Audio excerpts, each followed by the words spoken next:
নিম্নমানের ও পচা মাছ দিয়ে খাবার পরিবেশন করায় কক্সবাজার সমুদ্র সৈকতের সুগন্ধা পয়েন্টে ভাসমান ফিশ ফ্রাই দোকানে অভিযান চালিয়েছে টুরিস্ট পুলিশ।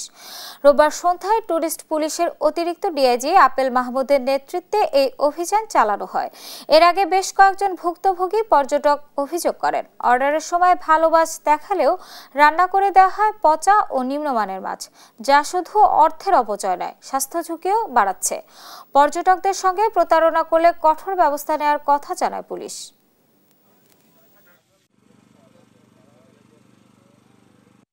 তারা আমার পর্যটকদের সাথে যে ধরনের প্রতারণা করতেছে, মাছ দেখাচ্ছে তাজা মাছ, অথচ পিছনে গিয়ে দেখা যাচ্ছে পচা মাছ বিক্রি করতেছে। তারা আবার পচা তেল দিয়ে বিক্রি করতেছে, যে ওজনে মাছটা দেওয়ার কথা ছিল তার চেয়ে কম ওজনে মাছটা আবার দিচ্ছে। এইভাবে আমার পর্যটকদের সাথে তারা প্রতারণা দিনের পর দিন, বছরের পর বছর করে আসতেছে। আমরা হাতে নাতে তাদেরকে ধরেছি এবং তারা নিজেরাই কিন্তু তাদের পচা মাছ ফেলেছে, আপনারা দেখেছেন। এইভাবে পচা মাছ বিক্রি বন্ধ করতে হবে এবং পচা তেল দিয়ে ভাজা বন্ধ করতে হবে।